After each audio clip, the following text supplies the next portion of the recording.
How Chipmunk got his stripes. One autumn day long ago, Bear was out walking.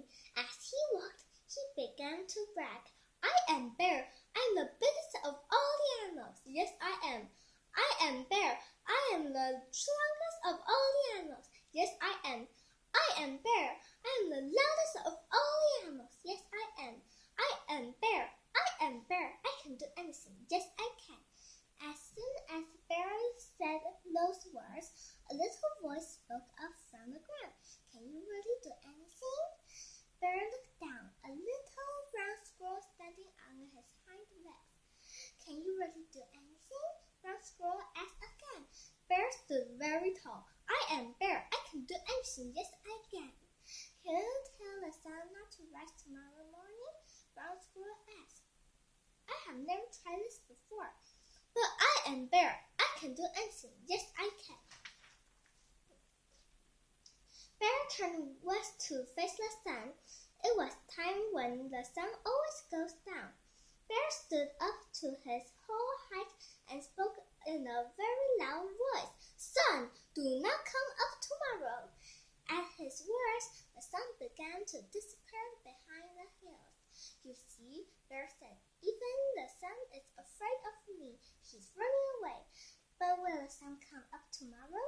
Brown squirrel asked. No, Bear answered. The sun will not come up. When the Bear turned face east, the direction where when the sun always used to come up, he sat down. Little brown squirrel sat beside him. All that night they did not sleep. All that night, Bear keeps saying these words. The sun will not come up. The sun will not come up. But the night went on. Little brown squirrel began to say something too. He said these words. The sun is going to rise. Ooh! The sun is going to rise. Ooh! All that night they sat there. One by one, other animals gathered around them. Fox and wolf, deer and moose, rabbit and porcupine, hawk and owl, otter and beaver, frog and turtle, and even the little mice came. They wanted to see who would be right, Bear or brown squirrel. This is that the other animals heard. The sun will not come up. The sun is going to rise. The sun will not come up. The sun is going to rise. Finally, it is just before dawn.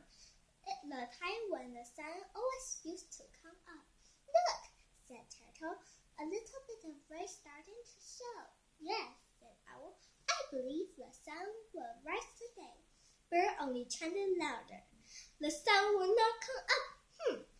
But right next to him, the little squirrel picked up.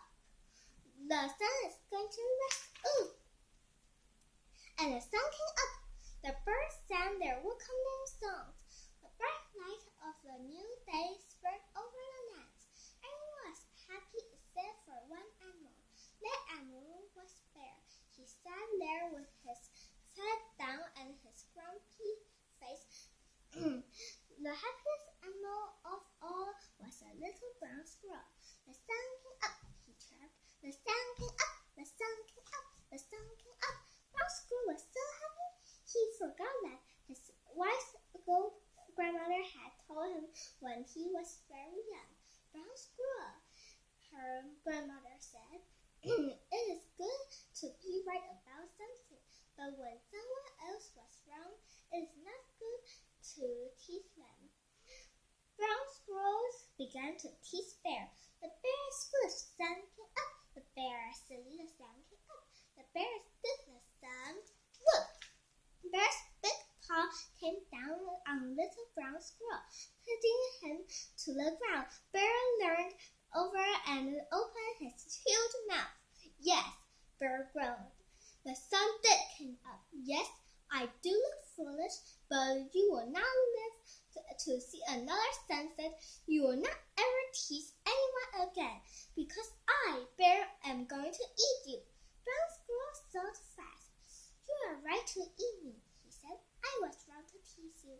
I would like to say I am sorry before you eat me, because you are pressing down on me so hard that I cannot say anything. I cannot say anything at all. I cannot even breathe. If you could lift up your paw just a little bit, then I could take a deep breath and apologize before you eat me." "That's a good idea," Bear said. "I would like to hear you apologize before I eat you."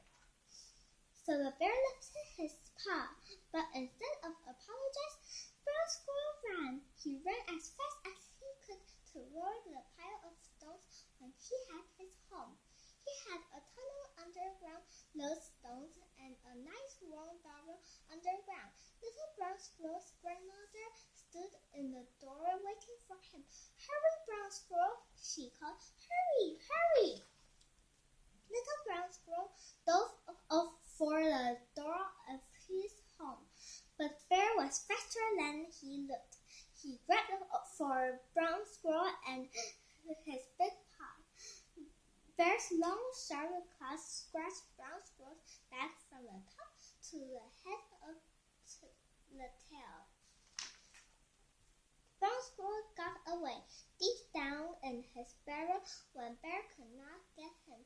Brown Squirrel curled up next to Grandmother and slept all winter with those scratches on his back healed. When spring came again, Brown Squirrel came out of his hole and looked at himself. There were long, pale stripes all the way down his back where Bear had scratched him. He was Brown Squirrel no longer. He was now Chipmunk, the striped one. That is how Chipmunk got his stripes. Ever since then, Chipmunk has been the first animal to get up every morning.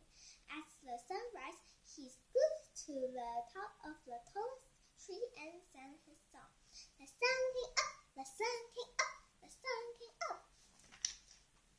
And ever since then, Bear was the last animal to get up. He doesn't like to hear Chipmunk's song. It reminds him as it's